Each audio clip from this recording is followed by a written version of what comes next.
Porto e Negócios. Apoio Maritime Law Academy, Abtra e Eldorado Brasil. Apoio institucional Concais. Realização Santa Cecília TV.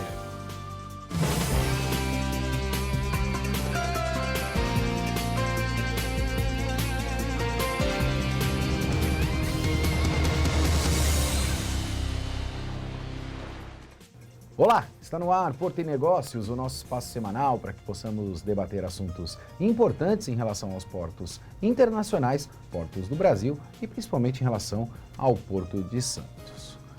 Conforme eu te prometi, nessa temporada de 2020, nós vamos trazer os maiores e melhores especialistas do setor portuário. E para o programa desta semana, tenho duas novidades para você. A primeira novidade que trazemos é o meu amigo Roberto Teller, diretor de operações da Santos Brasil. Teller, muito obrigado pela presença, um prazer enorme te ter aqui no nosso programa. Prazer é meu, Maxwell. Eu fico muito orgulhoso de ter sido, inclusive, um dos primeiros que participou com você na abertura do seu programa.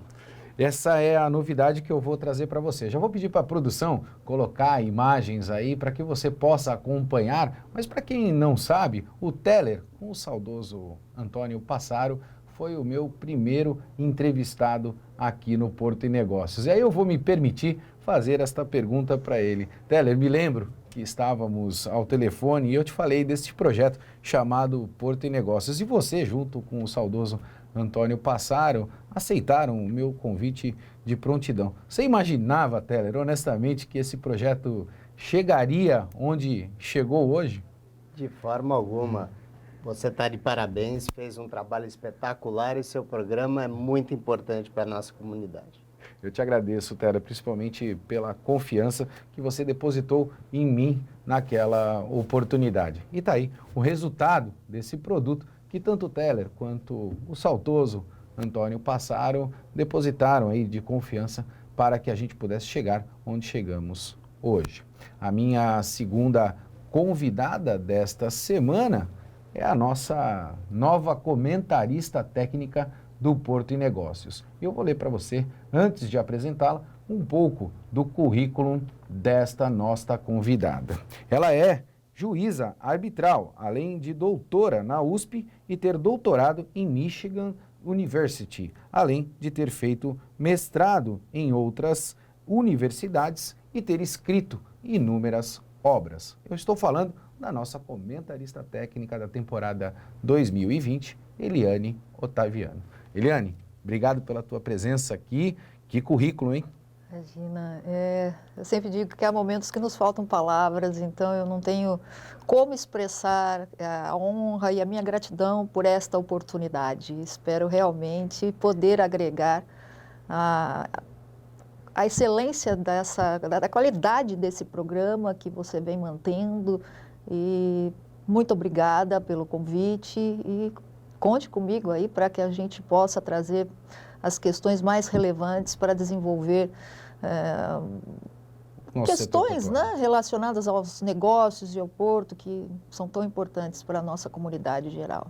Sem sombra de dúvida. No último programa nós abordamos muito um tema que vem impactando no nosso setor. E eu não posso deixar de abordar com esses dois especialistas, haja vista tudo aquilo que a gente vem percebendo no nosso setor portuário e principalmente nos negócios existentes neste mercado tão relevante para o nosso país. Afinal, representamos só 1/3 do PIB nacional. Estou falando da alta da moeda norte-americana. Teller, você é diretor de operações de um dos maiores players que nós temos no setor portuário. E a gente percebe, honestamente, que a alta do dólar vem impactando nas operações portuárias. Como é que você está sentindo a alta do dólar e como, de alguma maneira, a Santos Brasil está se preparando para tudo isso?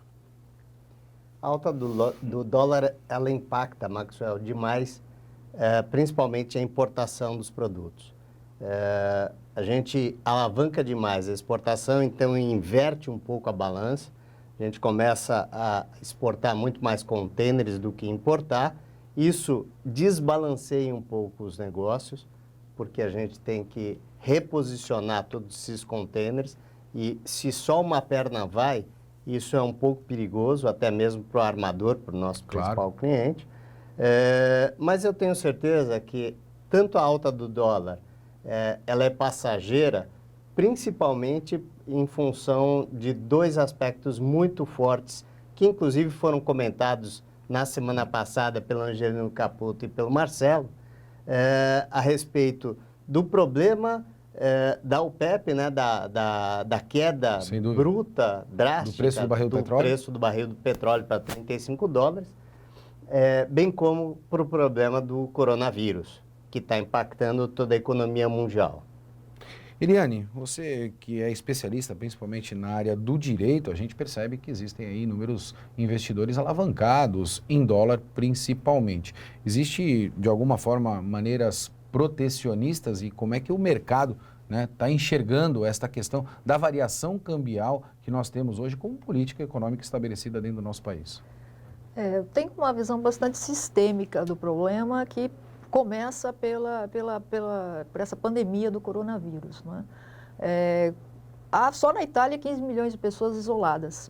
Então, muitas empresas no mundo todo estão entrando em férias coletivas ou então tomando medidas protetivas de evitar que as pessoas evitem sair de suas residências, enfim. Isso acaba provocando uma queda no consumo em geral e também do petróleo e seus derivados. Então, o que aconteceu, lógico, na minha visão, por essa questão até do mercado haver essa oferta e procura, com a diminuição da compra de petróleo, o petróleo caiu de preço, a OPEP resolveu, que a OPEP tem essa função, né, de certa forma, tentar controlar a quantidade de produção, ela resolveu diminuir a produção para conter a queda de preço do petróleo. Rússia foi contra, apesar da Rússia não ser acho, membro da OPEP, mas ela faz parte de um acordo da OPEP+, e disse que não ia cumprir, e a Arábia Saudita, em consequência, acabou também tomando essa postura. Enfim, queda das ações também em consequência, porque se o petróleo cai, o preço das petroleiras, das empresas, enfim, toda aquela cadeia acaba sofrendo. Impacta na Bolsa. E aí, logicamente, questões de Bolsa, o dólar, que vem sendo também muito afetado, não só pela política de governo, e a insegurança jurídica, que nós sabemos que o investidor ele está no momento de impasse. Ele está contendo não só os seus investimentos em bolsa e evitando países que não, digamos assim, não deem as garantias jurídicas ou outras, né, políticas mais adequadas. Então, essa é a minha visão, apesar de não ser economista, uma visão econômica jurídica. Mas eu sempre costumo dizer que a economia ela impacta em todos os setores. Evidentemente, a gente vive num mundo capitalista. Eu quero pegar um gancho da Eliane, vou até fugir um pouco da pauta, até pela liberdade que eu tenho com os dois. E toda vez quando a gente fala de demanda represada, honestamente falando, me preocupa a questão inflacionária e aumento do valor do frete. A gente corre esse risco de, evidentemente, ter aumento do frete, Teller, uma vez que a gente já percebeu no início do ano que os grandes armadores já fizeram adequações, principalmente em relação à IMO 2020, que obriga, evidentemente, as companhias a fazerem uma série de adequações e eles já tentaram, de alguma forma, regular a questão do frete, Teller? Olha, ótima pergunta, Maxwell. Por incrível que pareça, o lado bom dessa situação perversa que acabou acontecendo, barril de petróleo baixo e o problema do coronavírus, existe um pequeno lado positivo nessa história, que é justamente a queda do preço do combustível no posto, na ponta do posto. Isso desonera um pouco, então, o problema que você acaba de comentar, que é a possibilidade do frete disparar. Muito provavelmente, a queda vai se acentuar ainda. Então, a gente vai ter uma facilidade para o transporte rodoviário, que é a nossa principal modal. 65% do nosso modal de transporte no país, ele é rodoviário. Isso já foi sentido, inclusive, pela nossa empresa, pela Santos Brasil. Todos os nossos equipamentos que são movidos a diesel, não só os transportes, quanto também os nossos equipamentos de transporte dos contêineres, eles já tiveram um efeito dessa redução de custo em função da redução do diesel nas bombas. Lá na ponta. E o frete marítimo, você acha que a gente, de alguma maneira, pode correr o risco de haver um processo inflacionário, uma vez que a gente pode-se dizer que está faltando container no mundo, né? Uma vez que está paralisado, evidentemente, o frete marítimo em virtude do coronavírus, Teller? Sem dúvida nenhuma. O mundo já está sentindo um pouco os efeitos dessa diminuição, uma pequena diminuição dos contêineres circulando, principalmente na rota da Ásia, né? Tanto de ida quanto de volta, de importação quanto de exportação. E a atenção agora, os holofotes agora estão sobre a rota da Europa, que também representa um volume bem expressivo. Ásia mais Europa tem um volume muito expressivo circulando pelo mundo de contêineres. Caso o efeito coronavírus se acentue ou permaneça por um longo tempo, essa tua leitura é muito pertinente. Sim, pode acabar acontecendo. Porque uma vez que o volume vai cair, certamente os fretes, o preço vai tender a subir.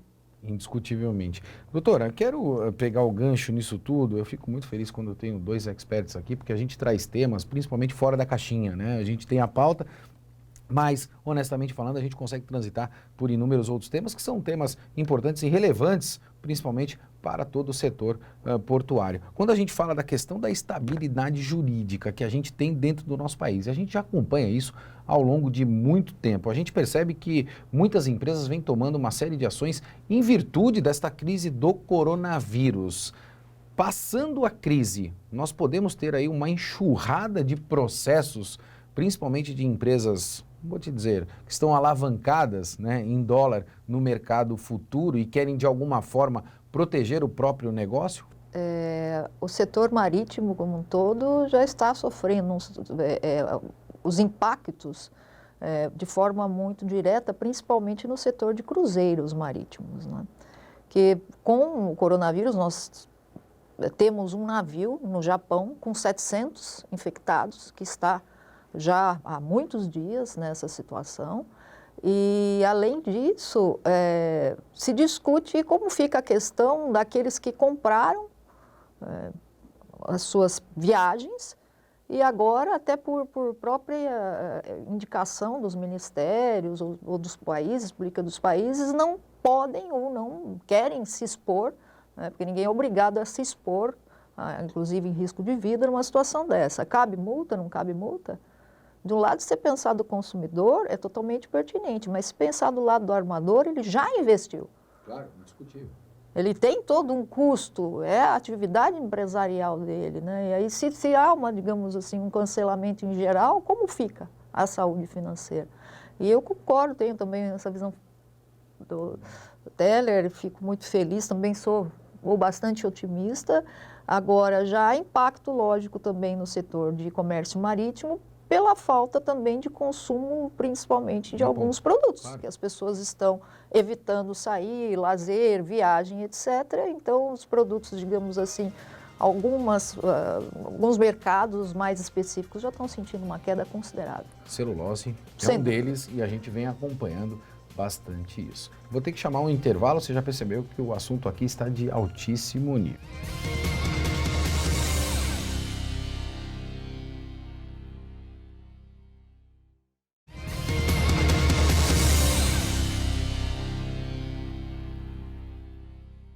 Estamos de volta com o Porto Negócios e não esqueça de acessar o nosso site, deixar lá teu comentário, a tua sugestão de pauta para que possamos debater aqui no nosso programa. Esta semana recebo aqui nos estúdios da Santa Cecília TV Roberto Teller, diretor de operações da Santos Brasil, e Eliane Otaviano, a nossa comentarista técnica do programa na temporada 2020. No último bloco, debatemos muito em relação aos impactos no setor portuário, ocasionados principalmente pelo coronavírus e pela alta da moeda norte-americana, o dólar. E nesse bloco, quero fazer um questionamento para o Teller que bastante me preocupa. Teller, eu vou voltar neste tema porque eu preciso usar principalmente da tua experiência. Eu acho que nós, honestamente, vamos ter um processo inflacionário. Nós temos hoje um desordenamento efetivo da cadeia logística, em virtude de tudo aquilo que vem ocorrendo. Uma vez que a gente vai ter de ordenar novamente, necessariamente nós vamos ter de trabalhar a lei da oferta e da procura. Isto é natural. Posso levar isto como exemplo para um terminal com operação portuária como a Santos Brasil. Hoje você tem as suas janelas de atracação. Evidentemente, em virtude das rotas, você vai paralisar em algum momento. E isso depois vai gerar uma demanda reprimida. E uma demanda reprimida reflete em um processo inflacionário. Qual é a tua análise em relação a esta questão, Teller? Muito bem observado, Maxwell. Um terminal ele se planeja o ano todo para as janelas todas de chegada dos navios, para recebimento gradativo de todos os navios, de todas as rotas, bem como dos seus pátios do armazenamento dos contêineres que vão entrar ou que vão sair. Claro. À medida em que a gente passa a ter um impacto muito violento ou muito longínquo desse problema do coronavírus, certamente o que você colocou pode acontecer sim. Como? À medida em que eu tenho Blake sailings, por exemplo, algum navio deixa de vir em alguma janela, eu estava preparado para receber aquele navio e fico com toda a minha turma, toda a equipe de prontidão e aquilo não acontece. Quando acabar o problema coronavírus, que mais cedo ou mais tarde isso vai acontecer, essa demanda toda que está reprimida, né, que está represada, tem que voltar. E ele vai voltar com uma velocidade muito superior àquela que você tinha planejado. Então, naturalmente, o desequilíbrio entre a demanda e a oferta vai acontecer. Acontecendo, acontece o processo inflacionário. É muito bem pontuado, existe sim uma possibilidade não tão remota disso ocorrer. Disso acontecer. Doutora, e aí quando a gente fala desse processo inflacionário, usando até toda a ponderação feita pelo Teller, desta questão operacional, me vem à mente a questão, novamente, dessa estabilidade jurídica que nós temos no nosso país e, de alguma maneira, os armadores ou, evidentemente, as agências, de um modo geral, tentarem, né, se amparar nesta questão do coronavírus, né? Ou seja, eu não atraquei o meu navio em virtude de uma pandemia mundial e eu não posso ser responsabilizado efetivamente sobre isso. Para quem vai a culpa em virtude dessa estabilidade jurídica enorme que nós temos dentro do nosso país? Será que nós vamos, após coronavírus, ter brigas em virtude do coronavírus? Uma das principais questões que já se começou a discutir é se o coronavírus é uma hipótese que nós chamamos de direito de caso fortuito ou de força maior, né? Que é uma questão que possa interferir na questão contratual para que não haja nenhum tipo de ônus, né? E existem também no direito algumas teorias que tratam com essas questões imprevisíveis. Mas a grande questão é qual vai ser a visão dos julgadores com relação a este tipo de pandemia. Realmente era imprevisível? Nós já não passamos por algumas outras? E será que não há meios, métodos, digamos, de que se o armador e também os importadores e exportadores deveriam pensar para que não haja um rompimento de contrato tão drástico, ou que se houver o rompimento de contrato, que se cumpra talvez as multas, etc. Então a discussão, acredito que vai ser bastante séria, já se iniciou no meio jurídico, né? O coronavírus é ou não hipótese de caso fortuito ou força maior?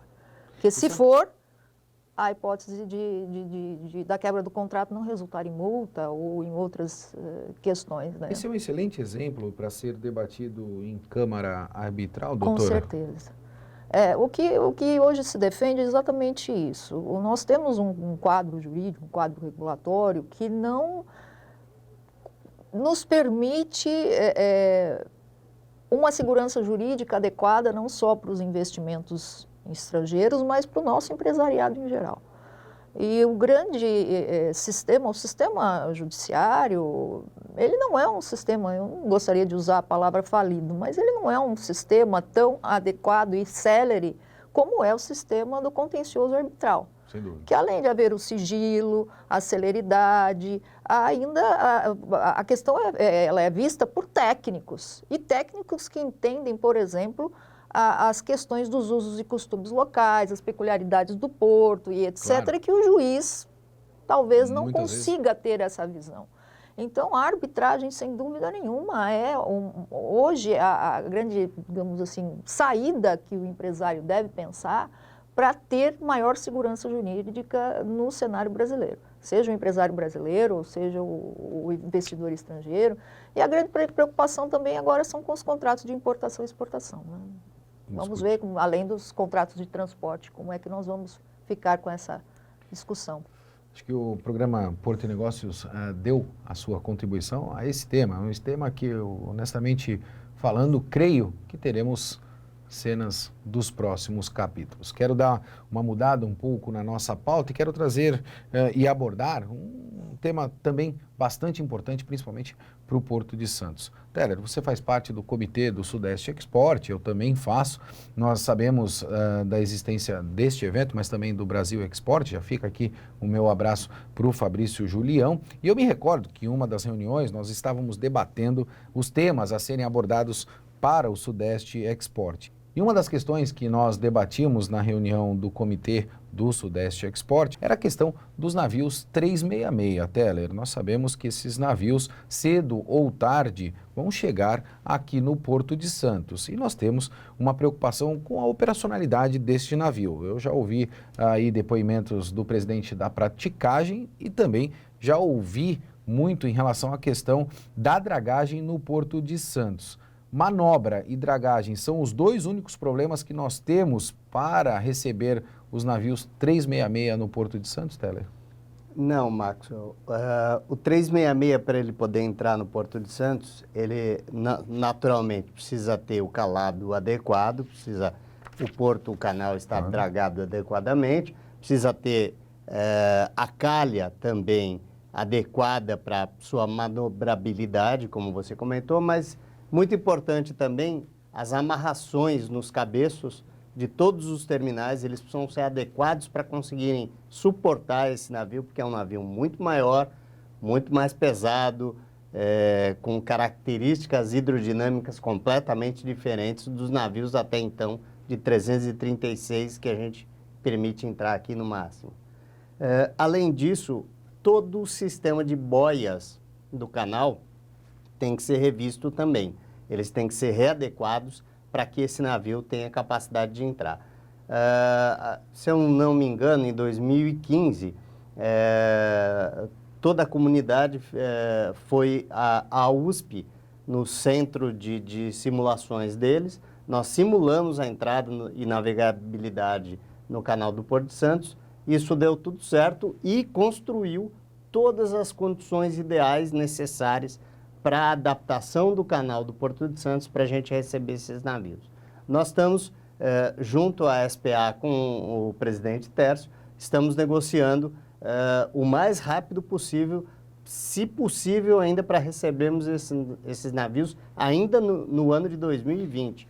Fundamental isso. Isso era uma pergunta que eu ia te fazer, Teller, se você me permitir. Eu lembro quando eu tinha meus 20 anos de idade, estava iniciando no empreendedorismo, principalmente no setor portuário. Todo mundo sabe que eu tenho uma empresa de tecnologia e automação portuária, e o Teller, em uma das reuniões, era uma pessoa que mostrava muito planejamento de futuro, né? Previsibilidade de como as coisas iriam ocorrer. Você acredita honestamente que nós começamos 2020 ou finalizamos 2020 com um viés de hub port aqui no Porto de Santos, Teller?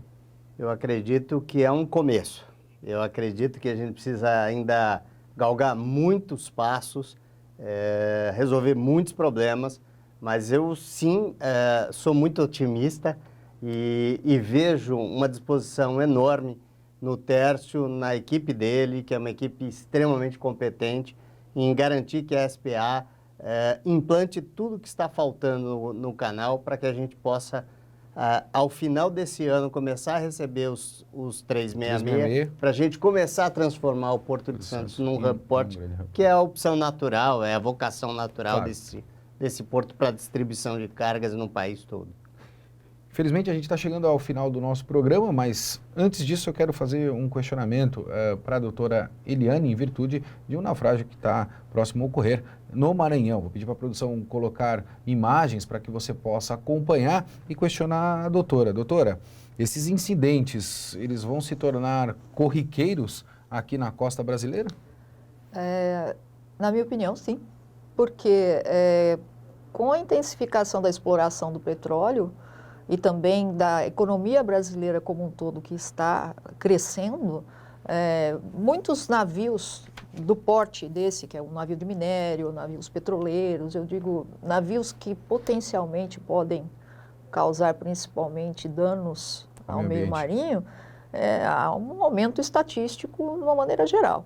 E muito nos preocupa, assim, essa questão, até para saber se nós estamos preparados para enfrentar incidentes como esse. Até agora nós não temos resposta do vazamento de petróleo. Sem dúvida. Até agora, estamos sem respostas. E agora vem esse incidente, ainda não se há algumas informações, não temos informações precisas que possam, inclusive, analisar o porquê que aconteceu o acidente. Se ele está naufragado ou não é questão de visão, porque o que ele fez foi uma varação, que é um encalhe intencional para evitar o naufrágio. O navio ele continua, pelas informações que tenho, em situação de flutuabilidade e navegabilidade. Ou seja, ele pode navegar, ele não está em estado que não lhe permita navegar. E se ele está em estado de navegabilidade, ele não está naufragado. Sem dúvida. Agora, já que se iniciou a retirada do minério, né, e também do combustível, e essa é a grande preocupação. Até a informação que eu tenho, não há, a operação está correndo bem, sem maiores problemas ou possibilidade de haver um dano ambiental. Mas é cedo ainda para afirmarmos que não haverá. O próprio incidente em si já nos preocupa. Sem sombra de dúvida. E eu fico muito contente, porque o sucesso desse programa é, evidentemente, o conteúdo que os nossos entrevistados trazem, principalmente para você. Porto e Negócios vai ficando por aqui. Um forte abraço e até semana que vem.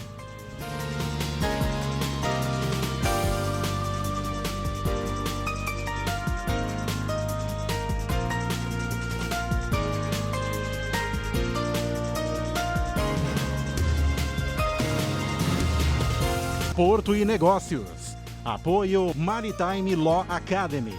Abtra e Eldorado Brasil. Apoio institucional Concais. Realização Santa Cecília TV.